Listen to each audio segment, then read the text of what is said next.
हैदराबाद की एक पार्टी आई थी, तो उन्होंने वादे किए थे, आपने वादे नहीं किए कि हम कॉलेज बनेंगे, हम दवाखाना बनेंगे, लेकिन उन्होंने बनाए कुछ भी नहीं, सिर्फ बस बटरना चालू कर दिया उन्होंने। आज मेरी बच्ची 12वीं पास कर दी, मेरे पास भरने के लिए पैसे नहीं थे, पापा बोला मैं पढ़ती नहीं, आपके पास पैसे नहीं, मैं ड्राइवर हूँ। देखिए आप देखिए किस तरीके का दर्द है, ये समझिए लोग।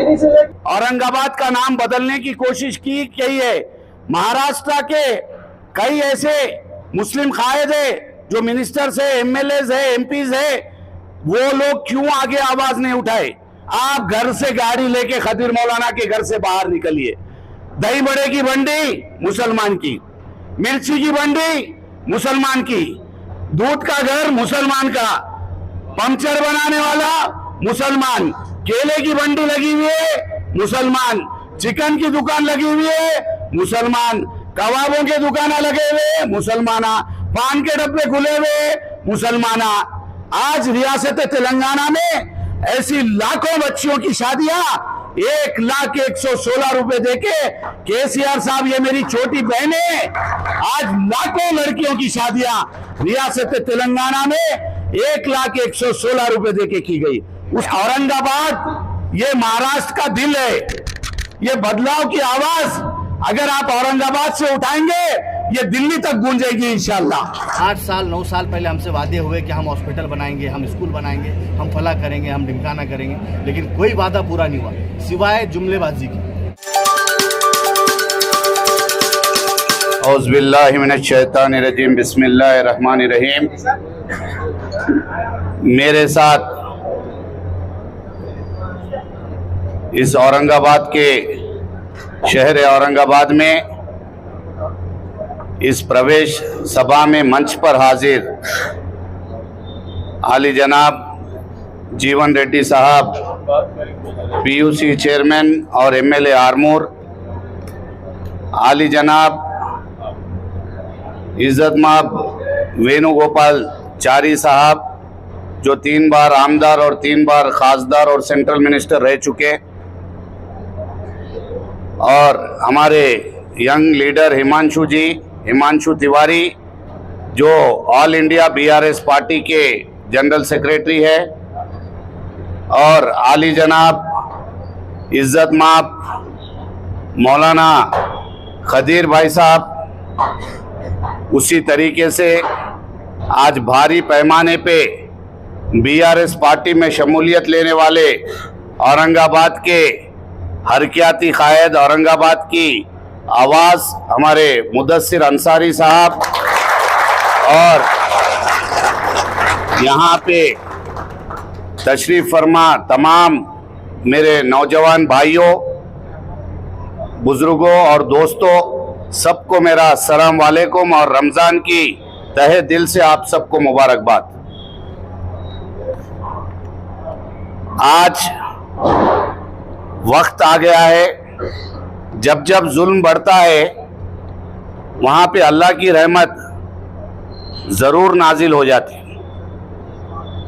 आप तमाम को मैं बता दूं कि पिछले 70 साल में हिंदुस्तान में मुस्लिम कौम का जिस तरीके से वोट बैंक के लिए मुस्लिम कौम को इस्तेमाल किया जा रहा है, आप तमाम लोग, आपके वालिदैन, आपके दादा परदादा सदियों से देखते आ रहे हैं। एक ज़माने से हम लोग कांग्रेस पार्टी का साथ देते थे, दूसरी कोई पार्टी नहीं थी।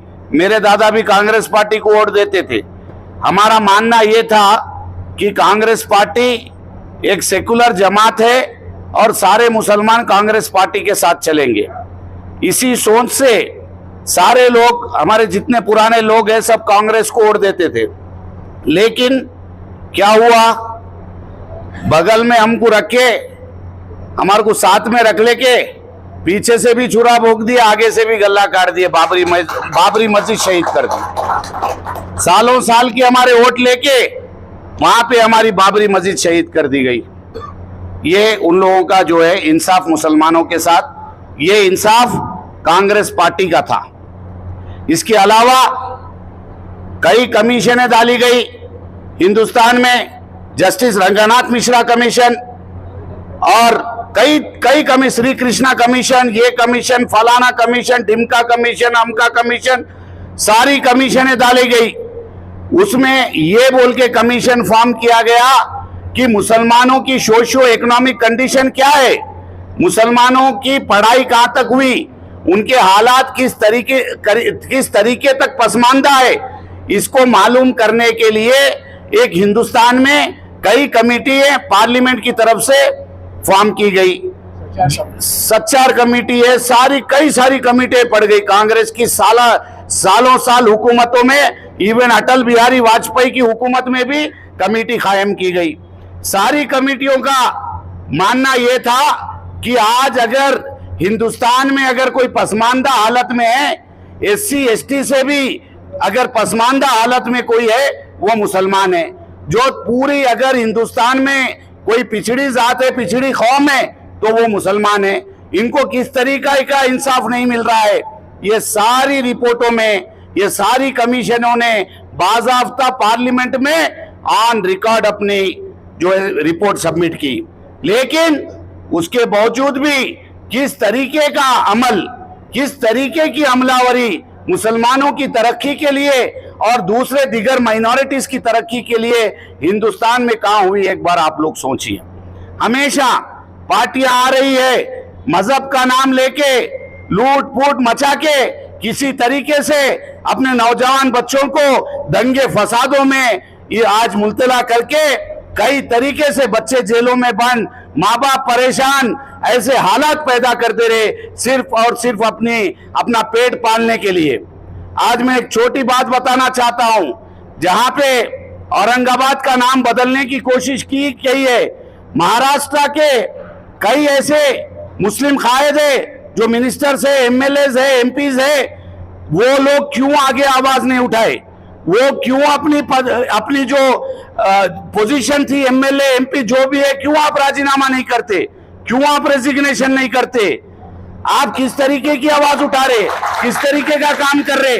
अगर आपके दिल में कौम के लिए जज्बा और मोहब्बत थी तो आप रियासत महाराष्ट्र में जितने मुस्लिम दिगर पार्टियों के कायद है, जो पोस्टों पे है, सबको रिजाइन करके एहतजाज करना चाहिए था। लेकिन किसी ने भी आगे नहीं बढ़ा। लेकिन बड़े बड़े भाषण देके भड़काऊ भाषण करो और मासूम गरीब नौजवानों को जेलों में बंद कराओ, यही काम होता जा रहा है। आपको मैं बताता चलूं, रियासत तेलंगाना में आज 9 साल तेलंगाना हुकूमत में जो गंगा जमनी तहजीब, हिंदू मुसलमान भाई भाई की तहजीब आज पूरे हिंदुस्तान की एक मिसाल है। इसमें मैं छोटी सी बात आपको बता दूं, पिछले 9 साल में 12,000 करोड़ रुपए आज मुसलमानों की फलाह और बहबूदी के लिए हुकूमत तेलंगाना ने खर्च किया। जो पैसा पूरी हिंदुस्तान में पूरी रियासतों को 29 रियासतों को मिला के नहीं खर्च किया, वो एक रियासत तेलंगाना में 12,000 करोड़ रुपए खर्च किए गए। उसके अलावा जो हमारे लीडर है केसीआर, उनकी ये सोच मुसलमानों की पसमानदगी दूर होना है तो तालीम जरूरी है। तालीम कहां पे, कौन सा ऐसा स्टेट है, कौन सी ऐसी रियासत है जो इंग्लिश मीडियम मुफ्त तालीम हमारे मुसलमान बच्चे लड़के लड़कियों को दे रहे हैं? आप एक रियासत का नाम बताइए। आज रियासत तेलंगाना में हर वो गरीब मुस्लिम बच्चे, लड़का रहने दीजिए लड़की रहने दीजिए, 1,25,000 रुपए सालाना उन पे खर्च करके बेहतरीन इंग्लिश मीडियम एजुकेशन। किस वजह से? अगर मुसलमानों की पसमानदगी दूर होना है तो बुनियादी काम करना है, बुनियादी काम करना है तो उनको पढ़ाई जरूरी है। अगर बच्चों की पढ़ाई नहीं रही तो हम क्या कर सकते हैं, एक बार सोचिए। 700 साल हमारी कौम ने इस मुल्क पे हुकूमत की है, लेकिन आज हमारे कौम का ये हालत है, आप घर से गाड़ी लेके खदीर मौलाना के घर से बाहर निकलिए, दही बड़े की बंडी मुसलमान की, मिर्ची की बंडी मुसलमान की, दूध का घर मुसलमान का, पंक्चर बनाने वाला मुसलमान, केले की बंडी लगी हुई है मुसलमान, चिकन की दुकान लगी हुई है मुसलमान, कबाबों के दुकाना लगे हुए मुसलमाना, पान के डब्बे खुले हुए मुसलमाना। भाई हम कहां थे? कहां आ गए, क्या हो रहा हमारे साथ, एक बार मेहरबानी करके सोचिए। आज बिल्डिंगें किसकी बन गई है, हम बिल्डिंग के नीचे ठेला लगा के बैठ गए, बिल्डिंग दे दिए, खत्म। तो किस तरीके का ये माहौल हिंदुस्तान में बन रहा है, एक बार आप लोग सोचिए। आज ये रियासत तेलंगाना में बच्चों की पढ़ाई के लिए जो बुनियादी काम किया जा रहा है वो काबिल सताइश है। आपको बता दूं, ऑटो वाले का लड़का जो कपड़े की दुकान में एक आदमी काम करता है, उनका बच्चा नासा ने अमेरिका में जो मुसलमान ख्वाब देखते रहता, यहां से फ्री नासा तक बच्चों को भेज दिए। आप एक एक स्कूल में जाएंगे, देखिए रमजान का मुबारक महीना है, इतना रहमतों वाला महीना है, एक अल्फाज भी बाखुदा मैं झूठ नहीं बोल रहा हूं आपको। अगर आप रियासत तेलंगाना में कदम रखेंगे और वहां के रेसिडेंशियल स्कूल्स में, मैं औरंगाबाद के काफी लोगों को मैं न्योता देता हूं, खदीर मौलाना की क़यादत में आप उनको लेके आइए। जिस तरीके की पढ़ाई, जिस तरीके की तालीम हमारे बच्चों को दी जा रही है, जिस तरीके की इंग्लिश हमारे बच्चे बोल रहे हैं और जिस तरीके की कुरानी तालीम भी वहां पे दी जा रही है, एक बार आप लोग आके देखिए, मेहरबानी करें। रियासत तेलंगाना महाराष्ट्र के कई बॉर्डर, हमारे हिमांशु जी अभी बताए कि महाराष्ट्र के 965 किलोमीटर का बॉर्डर तेलंगाना से जुड़ा हुआ है, लेकिन वहां हमारे पास बकरीद की ईद होती, यहाँ पे बकरीद की ईद में कौन जेल को जाता, किसके घर में फसाद होता, किसका मॉब लिंचिंग होता, किसको खत्म कर देने वाले हैं नहीं मालूम।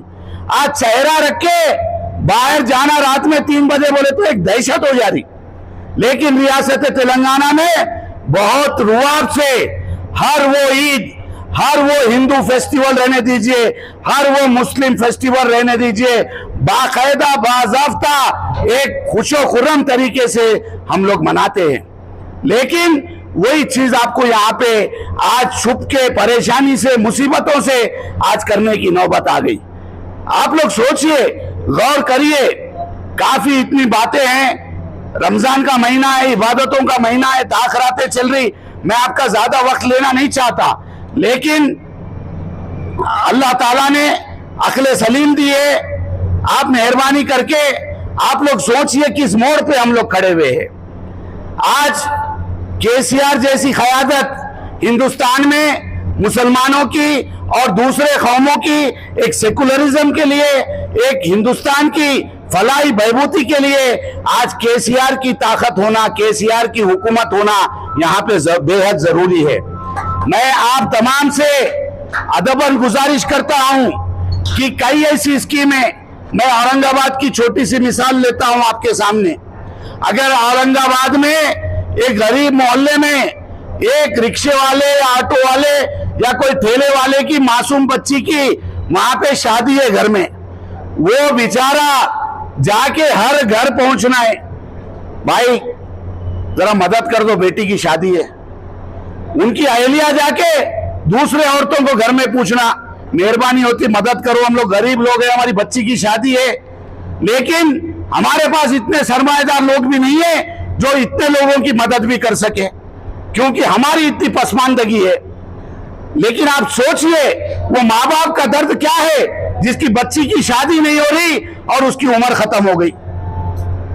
आज रियासत तेलंगाना में ऐसी लाखों बच्चियों की शादियां 1,116 रुपए देके, केसीआर साहब ये मेरी छोटी बहन है, आज लाखों लड़कियों की शादियां रियासत तेलंगाना में 1,116 रुपए देके की गई। उसके अलावा मैं आपको बताता चलूं कि अगर कोई लड़की बालिग होने से पहले भी हमारे पास 15 साल में शादी कर देते थे माँ बाप, क्या बोल के, अरे भाई छाती पे बोझ दिख रहा बेटी, इसको पहले शादी कर दो भाई, कैसा भी जिम्मेदारी है। लेकिन रियासत तेलंगाना में एक क्लास रखा गया कि अगर 18 साल की बच्ची हुई तो उसकी शादी करना है, तो नाबालिग बच्चियों की शादियां रुक गई। उसके अलावा आज रियासत तेलंगाना में कोई गरीब घर की ऐसी बच्ची भी नहीं है कि जिसकी शादी होना है। तो आप सोचिए किस तरीके के इकदाम आज अक़लियतों के लिए आज रियासत तेलंगाना में उठाए जा रहे हैं। मेहरबानी करके एक बार आप गौर करिए किस तरीके से हाजियों की खिदमत की जाती है, किस तरीके से बच्चों की पढ़ाई हो रही है, किस तरीके से बच्चों की शादियां हो रही है, किस तरीके से पसमानदा मुसलमानों की मदद हो रही है, एक बार मेहरबानी करके आप लोग सोचिए और गौर करिए। मैं आप तमाम से अदबन गुजारिश करता हूं, आज हिंदुस्तान में बदलाव की जरूरत है। अगर महाराष्ट्र में औरंगाबाद ये महाराष्ट्र का दिल है, ये बदलाव की आवाज अगर आप औरंगाबाद से उठाएंगे ये दिल्ली तक गूंजेगी इंशाअल्लाह। मेरी आप तमाम से गुजारिश है, मेहरबानी करके अखले सलीम का इस्तेमाल करते हुए आज केसीआर के हाथ मजबूत कीजिए। ऐसी क़यादत की हमको सख्त और सख्त तरीन जरूरत है, सख्त और सख्त तरीन जरूरत है। मेहरबानी करके आप लोग सोचिए, जिस तरीके से हमारे वोट डिवाइड हो रहे हैं, जिस तरीके से हमको बेवकूफ बनाया जा रहा है, जिस तरीके से हमारे साथ सुलूक किया जा रहा है, उत्तर प्रदेश में कोई अगर क्रिमिनल हो तो उसको कानूनी तौर पे सजा दो। किसी की हिम्मत नहीं है कि दंगेबाजी करके रोड पे किसी को उड़ा दे। इस तरीके का दहशतगर्दी का माहौल आज हिंदुस्तान में है। भाइयों, बुजुर्गों, दोस्तों, आज एक जहती के साथ एक अच्छी क़यादत की हमको जरूरत है, एक सेकुलर क़यादत की जरूरत है, एक हिंदू, मुस्लिम, क्रिश्चियन, सिख, ईसाई की जो गंगा जमनी तहजीब है हिंदुस्तान की, उसको वापस लाने की आज जरूरत है। मैं आप तमाम से अदबन गुजारिश करता हूं कि 24 तारीख को आम खास मैदान में जो आली जनाब केसीआर साहब की जो सभा है, आप तमाम से अदबन गुजारिश है, नौजवानों से, बुजुर्गों से, तमाम से कि मेहरबानी करके आप तमाम लोग भारी तादाद में तशरीफ लाइए। मेरा बोलना अलग है और केसीआर जी को आपका सुनना अलग है। अगर आप उनको सुनेंगे, उनके लफ्ज और अल्फाज सुनेंगे, बात में भी मोतियां जड़ते। ऐसा इंसान जो ऐसी तहजीब है, आप मेहरबानी करके वो जो बोलना चाह रहे, किस तरीके का बदलाव वो महाराष्ट्र में लाना चाह रहे, महाराष्ट्र में किस तरीके का विकास चाहिए, महाराष्ट्र की उन्नति के लिए क्या करना चाहिए, वो उनके मुंह से आप तमाम लोग, उन्हीं की जुबान से आप तमाम लोग मेहरबानी करके आके सुनिए। आज तमाम, मैं आपको एक और बात बता दूं, जितने इमाम और मौज़िन हैं तेलंगाना रियासत के, कम से कम 14,000 इमाम और मौज़िन हाथ उठा उठा के केसीआर जी के लिए दुआ देते। इसकी वजह यह है कि ऐसी मस्जिदें हैं जहां पे कोई आमदनी नहीं है, कोई जराए आमदनी नहीं है, कोई ऐसे गरीब मोहल्ले में मस्जिदें हैं जहां मौज़िन और पेश इमाम को 1 रुपया नहीं मिलता, लेकिन फिर भी अल्लाह के नाम पे वो लोग अपनी सर्विसेज करते आ रहे हैं। लेकिन केसीआर साहब बोले कि सबसे पसमानदा हमारे मौज़िन और इमाम हैं, पहले इनको पैसे देना चाहिए। आज 5-5 हजार रुपए महीना मौज़िन और इमाम को, तकरीबन 14,000 लोगों को आज रियासत तेलंगाना की तरफ से हदिया उनको हर महीना मिलता है। आज रमजान में तमाम गरीब मुसलमानों में कपड़ों की तकसीम होती है। दावत इफ्तार की जो हमारी तहजीब है, वो तहजीब को जिंदा रखते हुए करोड़ों रुपया खर्च करके आज दावत इफ्तार की तहजीब को तेलंगाना रियासत में जिंदा रखा गया। आप लोग सोचिए, उर्दू भूल गए लोग, उर्दू का नाम खत्म हो गया, लेकिन रियासत तेलंगाना में कोई भी आप ऑफिस में जाएंगे, आरटीसी बस पे जाएंगे, कहीं भी देखेंगे आपकी उर्दू में तख्ती लिखी हुई है। रियासत तेलंगाना में उर्दू जबान को हम जिंदा रखने के लिए हर तरीके से केसीआर साहब की मदद हमको मिल रही है। हमारी ऑफिशियल सेकेंड लैंग्वेज उर्दू है आज तेलंगाना रियासत में। मैं आप तमाम से अदबन गुजारिश करता हूं, अगर स्कीमात बोलने बैठूं, इतने स्कीमात है कि पूछो मत। वो कई स्कीमात है, कई स्कीमात जो गरीब लोगों की मदद करने के लिए तेलंगाना रियासत में कोई ऐसा घर नहीं है जिसको फलाही बहबूद की स्कीम रियासत तेलंगाना की तरफ से नहीं मिल रही है। एक और आपको बात बता दूं, हमारे गरीब बुजुर्ग माँ बाप रहते, कुछ बच्चलन नौजवान अपने माँ बाप को भी घर से बाहर कर दिए, कोई बीवी की बात सुन के कर दिया, कोई और किसी की बात सुन के कर दिया। ऐसे बूढ़े बुजुर्ग माँ बाप कहां जाके रहेंगे? आज मैं कोई मजहब की बात नहीं कर रहा, इसमें कोई भी मजहब में रहने दीजिए, कोई बुजुर्ग लोग अगर उनके बच्चे उनको छोड़ दिए, उनकी कोई जराए आमदनी नहीं है, एक कमरे में कोने में पलंग डाल के छोड़ दिए उनको, ना उनकी दवा पूछ रहे, ना उनको पानी पूछ रहे, ना उनकी कोई चीज पूछ रहे। ऐसे बुजुर्गों के लिए रियासत तेलंगाना में 2000 रुपए महीना आज हुकूमत तेलंगाना की तरफ से 50 लाख लोगों को दिए जाते हैं।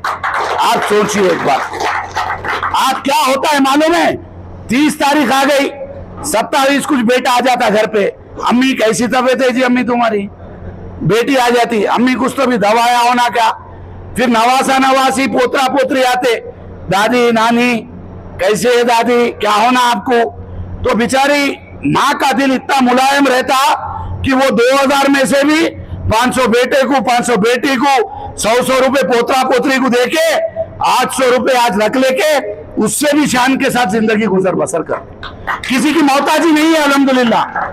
आज हुकूमत के जो इकदाम है, मैं आपको सुनाने बैठूं तो 2-3 दिन भी केसीआर की कारकर्दगी जो है आप लोगों को बस नहीं होंगे अगर मैं सुनाने बैठा तो महाराष्ट्र में क्यों नहीं होना चाहिए। हमारे जीवन रेड्डी साहब बोले कि फाइनेंशियल कैपिटल ऑफ इंडिया है, आज पूरे हिंदुस्तान का फाइनेंशियल कैपिटल मुंबई सिटी है। आज महाराष्ट्र का बजट इतना बड़ा है, अगर हम महाराष्ट्र में घूमे, या कमर टूट जा रही, मेरा स्पाइन का ऑपरेशन हुआ, इतनी मुसीबत से फिरना पड़ रहा, जहां देखो रोड गंदगी, जहां देखो गड्ढे, नालियां नहीं, रोडा नहीं, लाइट नहीं, कुछ भी नहीं है। आज रियासत तेलंगाना में आप आके देख लो, रोड में अपनी परछाई देख सकते आप, रोड में सूरत दिखती, आईने की जरूरत नहीं है। इस तरीके की तरक्की रियासत तेलंगाना में हुई। यहाँ पे पैसे आते, कारपोरेटर को पहले 1 लाख का काम है तो 40,000 दे देना, उसके बाद दूसरों को देना, उसका कुछ भी नहीं बचता। मिनिस्टर, सीएम, पीएम, टीएम सब लेके पूरा महाराष्ट्र को तबाह ताराज कर दे रहे। मेहरबानी करके जब तरक्याती काम, एक छोटी सी रियासत जो महाराष्ट्र के सामने छोटी रियासत है, एक नई रियासत है, जब उसमें इतना बदलाव आ सकता तो महाराष्ट्र में क्यों नहीं आ सकता। मेहरबानी करके आप लोग एक बार सोचिए। मैं तमाम से अदबन गुजारिश करता हूं और भाईचारे का माहौल हमेशा कायम रखिए। नौजवानों से भी गुजारिश करता हूं कि तैश के माहौल से कुछ हासिल होने वाला नहीं है। भाईचारगी के माहौल को कुछ ऐसी फिरका परस्त ताकतें कुछ कौमों में इस तरीके से भर भर के जुड़ी हुई है जिससे आखिरी में जाके हम ही को नुकसान पहुंचने वाला है। आप तमाम लोगों से मैं गुजारिश करता हूं, अक्ल सलीम का मुजाहरा कीजिए, थोड़ा आराम से, सब्र से, जो है अल्लाह की राह में दुआएं करते हुए, भाईचारे को कायम रखते हुए अपनी जिंदगी गुजर बसर करिए। जो भी हादसा परसों पेश आया, वो मासूम फैमिलियों के साथ भी मैं, जो बेचारे ना किसी चीज में थे, मासूम लोग जो शहीद हो गए, मैं उनके लिए भी मैं जो है काफी दुआगो हूं। अल्लाह ताला उनको शहादत का मुकाम दे। इसके अलावा मैं आप तमाम से गुजारिश करता हूं, ये बीआरएस पार्टी हिंदू, मुस्लिम, सिख, ईसाई की भाईचारे की गंगा जमनी तहजीब वाली पार्टी है। ये हिंदुस्तान में अमन और चैन, भाईचारगी हासिल रखना है, आगे बढ़ाना है भाईचारगी को, तो हमको केसीआर को लाना है। आप तमाम से गुजारिश करता हूं, यहाँ पे खदीर मौलाना साहब की क़यादत और वहाँ पे केसीआर साहब की क़यादत मजबूत कीजिए। और मैं उसामा और उसामा के तमाम साथियों का, खदीर साहब के तमाम फर्जनों का, यहाँ आए नौजवानों का, जो इतनी जो है आज ऐसा होता कि रमजान में कोई 1000 करोड़ दिया तो भी नहीं बैठते कोई भी, जो आप लोगों की बेलोज मोहब्बत खदीर मौलाना के लिए, हमारे मुदस्सिर कादरी साहब के लिए जिस तरीके की मोहब्बत है, इसको काबिल सताइश देते हुए मैं आप तमाम का मशकूर और ममनून हूं और आपसे अदबन गुजारिश करता हूं कि ये केसीआर की सभा में आपके अलावा आपके महल्ले के लोग, आपके जमात के साथी, आपके तमाम साथियों को लेके इस सभा में जरूर शिरकत करके इंशाल्लाह केसीआर का बयान आप लोग सुनिए। इंशाल्लाह आप लोगों को समझ में आएगा और आगे चल के औरंगाबाद में बहुत काम होगा। यहाँ का हर इलेक्शन लड़ेंगे, यहाँ का काउंसिल इलेक्शन लड़ेंगे। औरंगाबाद के लोगों की तरक्की के लिए हर वो कदम हम लोग इंशाल्लाह आपके साथ खांधे से खांधा मिला के हम लोग आगे बढ़ के साथ चलेंगे। ये मौका देने के लिए तमाम लोगों का मैं तहे दिल से शुक्रिया अदा करता हूँ। जय महाराष्ट्र।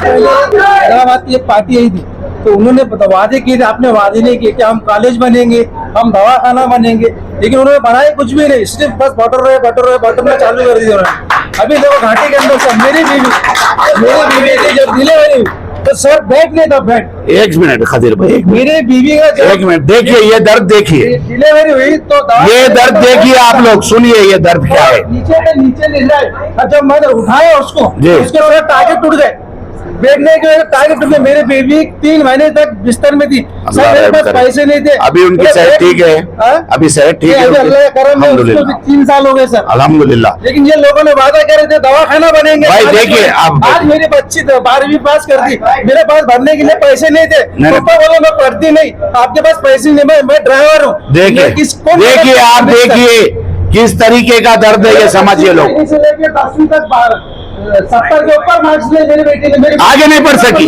आगे नहीं पढ़ सकी। नहीं, लेकिन मैं पढ़ा रहा हूँ सर। अभी मेरी बच्ची, मैंने नेट का फॉर्म भी भर दिया हूँ, माशाल्लाह, मेरे को मालूम, माशाल्लाह, मैं पढ़ा रहा हूँ। इंशाल्लाह मैं पूरा बच्चों को पढ़ाऊंगा। जरूर। 4 बच्चे हैं सर मेरे को। जरूर इंशाल्लाह। सर मैं आपसे मुलाकात करता हूँ, बैठिए आप। देखिए ये दर्द क्या है, मैं आपको बताऊं कि तेलंगाना रियासत में हर एक दवाखाने में इंस्टीट्यूशनल डिलीवरी जो होती है, जो भी हामिला औरतें हैं, हामिला औरतों को पहले तो अच्छा खाना खाने के लिए 13,000 रुपए मिलते, उसके बाद हामिला औरतों की फ्री डिलीवरी होती तेलंगाना रियासत में। हर वो हॉस्पिटल में, छोटे से गांव में भी प्राइमरी हेल्थ सेंटर से जहां पे फ्री डिलीवरी होती है। और बच्चे लंदन अमेरिका कहीं पढ़ना है, 20 लाख रुपए की इमदाद हुकूमत की जानिब से दी जा रही है। तो ये सारी स्कीमें आने वाली है। मैं भाई का हमारे दर्द समझते हुए इंशाल्लाह हर तरीके से आपकी मदद करेंगे इंशाल्लाह। आज जो आपने बीआरएस पार्टी में प्रवेश किया है सैकड़ों कार्यकर्ताओं के साथ, तो क्या कहेंगे आप? अल्हम्दुलिल्लाह मुझे बड़ी खुशी हुई कि एक आवाज़ पे अल्हम्दुलिल्लाह मेरे सारे भाई, मेरे दोस्त यहाँ पर मौजूद थे और सब ने हमारा साथ देने का वादा किया और साथ में है। कि मुल्क के हालात और शहर के हालात आप लोग देख ही रहे हैं कि कहाँ पे अल्पसंख्यकों के साथ जुल्म हो रहा है, किस तरीके के हालात हो रहे हैं। ये कोई बात नहीं है यूपी बिहार में होना, हमारे शहर औरंगाबाद में भी कुछ दिन पहले ये मामला हुआ, जिसमें आपने देखा कि एक तरफा कार्रवाई हुई, एक तरफा कार्रवाई कोई पुरसाने हाल नहीं है।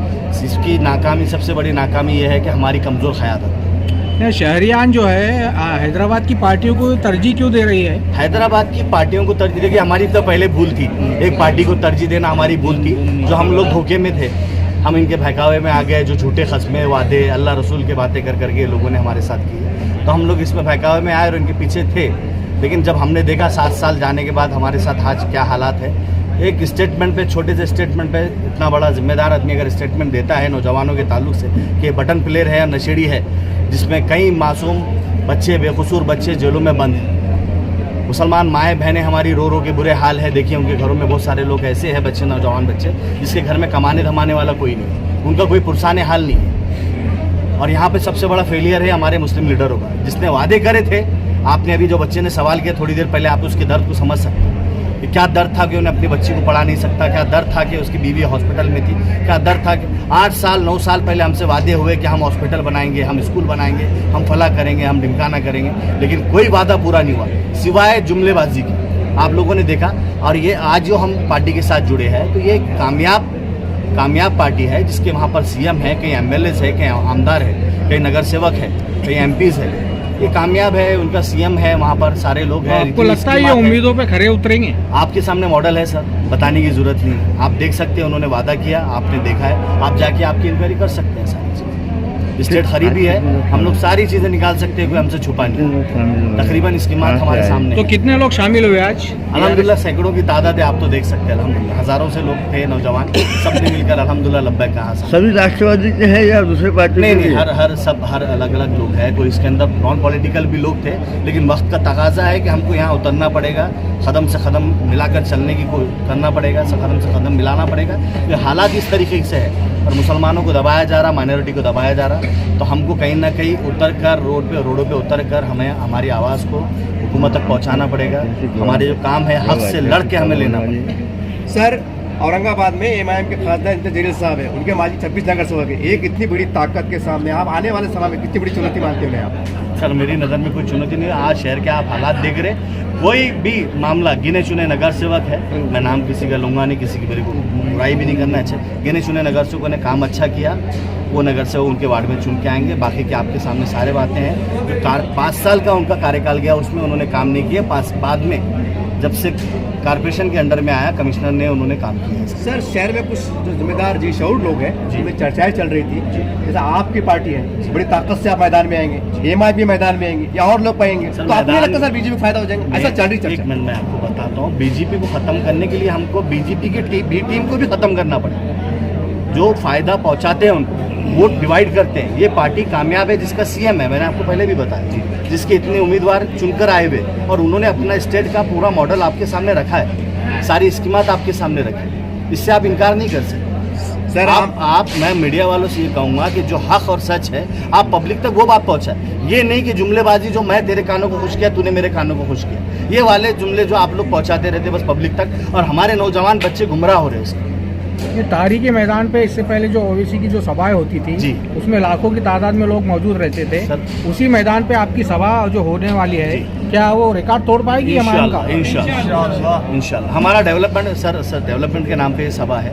हमने जो काम किया वो बता के, सिर्फ जुमलेबाजी नहीं, जो भी होगा काम की बुनियाद पे होगा। आगे भी मैं लोगों से ये अपील करूंगा, काम करने वालों को चुन के लाना चाहिए। जात पात भी नहीं देखना है हमें, न जात पात देखिए ना कुछ देखिए, सिर्फ काम करने वाले लीडर के पीछे हमें जाना। तेलंगाना में एमआईएम सपोर्टिंग पार्टी है आपकी पार्टी? सपोर्टिंग नहीं, एडजस्टमेंट में है सर वो। जी जी। तो आप यहाँ क्या होने वाला है? यहाँ अपोज रहेंगे? हालात के हिसाब से सर, हम तो कम्युनल पार्टीज को हम तरजीह नहीं देंगे इंशाल्लाह। जो कदम बढ़ाएगा लोगों की काम में आने के लिए, शहर के विकास के लिए, पब्लिक का साथ देने के लिए, इंशाल्लाह हम लोग उसके साथ हैं। सर, जैसा आपने कहा तेलंगाना में एक सपोर्टिंग पार्टी है, तो क्या महाराष्ट्र में अगर ऐसा समीकरण बदलता है तो क्या एमआईएम के साथ आपकी सपोर्टिंग का रोल अदा कर सकते हैं? सर, मैंने वही बताया कि जो भी पार्टी जो विकास के लिए साथ में रहेगी, डेवलपमेंट के नाम पे साथ में रहेगी, जिससे पब्लिक को, आवाम को फ़ायदा हो। यानी कि आपका एमआईएम से परहेज नहीं है? सर, परहेज उनके कामों से है, उनकी हरकतों से है, उनके फालतू स्टेटमेंटों से है, झूठे वादों से। आप वो मत कीजिए, हमारे को आपसे कोई हमारी पर्सनल दुश्मनी नहीं। जिससे आपने वादे पूरे करे थे वो पूरा कर दीजिए। 9 साल पहले आपने क्या वादे थे, कुछ बोलेंगे आप? आपने सुना ना, college, school, hospitals, bus stand पे 5 रुपए में 10 रुपए में खाना, शादियाँ वहाँ हुई सर। एक कोई यतीम यसीर कोई बच्ची की एक इज्तिमाई शादी आप नहीं करवा सकते हैं? कोई हॉस्पिटल के में मामला है, कहीं बिल आपकी तरफ से कभी कुछ नहीं हुआ। सारी चीज़ें आपने देखे हुए हैं, सारे स्टेटमेंट आपने देखे हुए। डेवलपमेंट कहाँ है सर? ग्रीन बेल्ट आप देख लीजिए, यही रोड, चंपा चौक का रोड देख लीजिए जो जा रहा है अपना सिटी चौक, गुलमंडी, पूरा ये रास्ते आप ही देख रहे हैं। आज तारीख से औरंगाबाद के सियासी हालात और जो भी हालात है, इसके पस मंजर में तमाम औरंगाबाद की जनता के नाम को संदेश आखिरी? बस मेरा यही संदेश है और आप लोगों से रिक्वेस्ट है, इल्तिजा करता हूँ कि जात पात ना देखते हुए जो बंदा, जो भी लीडर बड़ी ताकत के साथ, पूरे वादे सच्चे अपने वादों के साथ अगर खरा उतरता है, आपके काम करता है, आप उसको वोट दीजिए। जिस विकास के मॉडल को देख के वोट दीजिए, ना ही कम्युनल पार्टीज़ के और कम्युनल भाषणों के चक्कर में आके, कम्युनल लोगों के भाषणों में आके। हमको अगर बीजेपी को हराना है तो हमें सेक्युलर पार्टी का साथ देना होगा, डेवलपमेंट काम करने वालों का साथ हमें देना होगा।